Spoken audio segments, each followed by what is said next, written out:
अवधूत चिंतन श्री गुरुदेव दत्त. श्रोतेहो नमस्कार.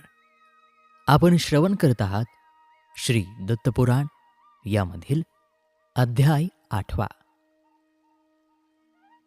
महर्षी व्यासांच्या सुंदर रमणीय आश्रमामध्ये श्री दत्तांची परमपावन कथा त्यांचे सर्व शिष्यवर्ग श्रवण करत आहेत. आणि पुढे शिष्यांनी व्यासांना प्रश्न विचारला की हे गुरुदेव, श्री दत्तात्रयांची उपासना कशी करावी? आणि याच प्रश्नाचं उत्तर या संपूर्ण अध्यायामध्ये आपण श्रवण करणार आहोत. महर्षी व्यासांनी मग सांगायला सुरुवात केली की श्री दत्तात्रय यांची उपासना, ज्याला इच्छित कार्यसिद्धी करायची आहे, ज्यांना श्री दत्तगुरूंचा आशीर्वाद प्राप्त करायचा आहे, ज्याला अनेक समस्यांमधून बाहेर पडायचे आहे, त्यांनी श्रद्धेने मनपूर्वक जर केले तर निश्चितच कितीही मोठ्या संकटातून त्याची मुक्तता सहजरित्या होते. आणि मग श्रीदत्त उपासना कशी करावी याबद्दल ते सांगू लागले. आपणही श्रवण करूयात. संकटाचे निवारण व्हावे यासाठी मनमंदिरातील दत्तांचे दर्शन घेऊन त्यांना मनोभावे आडवावे. दररोज दत्त मंदिरामध्ये जाऊन दर्शन घेऊन 7, 14, 21, 28, 35 किंवा 42, 52 यापैकी कितीही संख्येने प्रदक्षिणा ठरवून घालाव्यात. रोज दत्तस्तोत्र 21 वेळा पठण करावे. दत्तमूर्तीवर अभिषेक करावा. श्रीदत्तांचे दर्शन घेऊनच मगच अन्न ग्रहण करावे. गुरुगीतेचा रोज एक पाठ करावा. श्रीदत्तांच्या कोणत्याही एका मंत्राचा नित्य जप करावा. हा मंत्र एकदा घेतला की तोच पुढे कायम पठण करताना जावा. यामध्ये 21, 42 किंवा 121 दिवस सलग या मंत्राचे पठण करावे. संपूर्ण गुरुवारच्या दिवशी उपवास करावा. यामध्ये फराळ केला तरी चालेल. सायंकाळी श्रीदत्तांची षोडशोपचारांनी पूजा करून मग गुरुवारचा उपवास सोडावा. असे सलग 16 गुरुवार केल्याने 17व्या गुरुवारी पूजेनंतर नैवेद्य दाखवून तो प्रसाद सर्वांना वाटून संपवावा आणि मग नेहमीप्रमाणे गुरुवाराचा उपवास सोडावा. आता या उपवासाच्या 16हे दिवशी काही नियमांचं पालन करणं महत्त्वाचं आहे. यामध्ये केस कापू नयेत, माठ विसरू नये, अपशब्द तोंडातून बाहेर काढू नये, कोणतेही व्यसन करू नये, ब्रह्मचर्य पाळावे. 16व्या गुरुवारी 3 सज्जन व्यक्तींना बोलावून त्यांना 1 कप आटीव दूध आणि शक्य तेवढी दक्षिणा द्यावी. त्यानंतर त्यांना साष्टांग नमस्कार करावा. धातूच्या दत्तमूर्तीवर अभिषेक करून ती मूर्ती एखाद्या सज्जन व्यक्तीला द्यावी. या उपायाने अगदी असाध्य रोग व्याधी सुद्धा बऱ्या होतात. श्रीदत्तांचा कोणताही एक प्रभावी मंत्र दररोज किमान 21 वेळा म्हटल्यास येणारी संकटे टळू लागतात.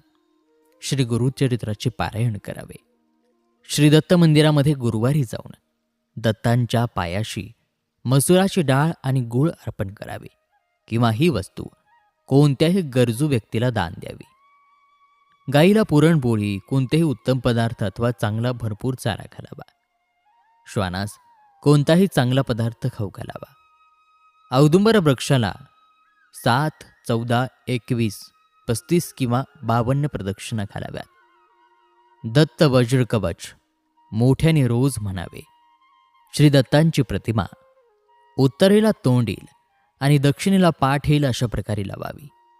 दर गुरुवारी त्यातील दत्तांच्या छातीस 2 पावलांना हिना अत्तर लावावे किंवा हिना उदबत्ती लावावी. गुलाबाचे फूल वाहावे. जमल्यास गुलाबाचा हार घालावा.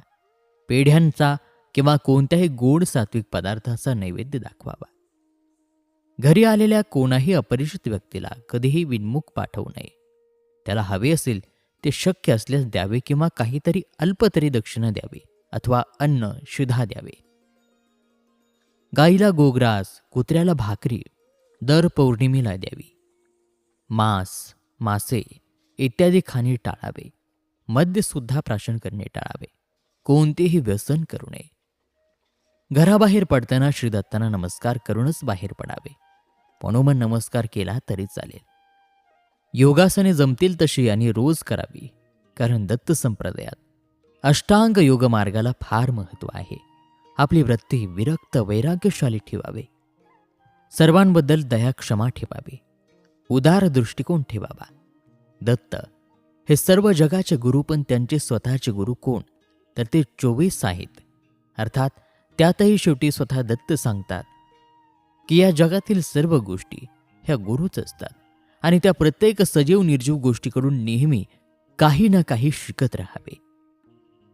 अशा प्रकारे व्यासमुनी आणि त्यांचे शिष्य यांच्या संवादामधून पुढे उलगडलेला हा श्री दत्तात्रय पुराण ग्रंथ येथे त्यांच्या कृपेने पूर्णत्वास गेला आहे. हा ग्रंथ पठन, श्रवण किंवा घरामध्ये ठेवणाऱ्या प्रत्येकावर श्री दत्तात्रयांची कृपा कायम राहो हीच प्रार्थना. आणि या ठिकाणी हा ग्रंथ संपूर्ण होत आहे. या ग्रंथाचं संपादन केलं होतं श्री दिलीप दत्ता यांनी आणि आपण ऐकला मेड फॉर मराठी हे आपल्या यूट्यूब चॅनलवरती. आज हा ग्रंथ इथे समाप्त होत आहे. यापुढे पुढील व्हिडिओच्या माध्यमातून कोणता ग्रंथ तुम्हाला श्रवण करायला आवडेल किंवा कोणत्या विषयांबद्दल तुम्हाला अधिकची माहिती घ्यायला आवडेल, आम्हाला कॉमेंट करून नक्की सांगा.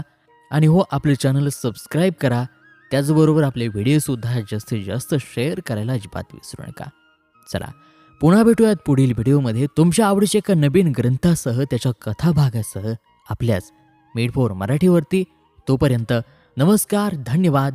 श्री गुरुदेव दत्त.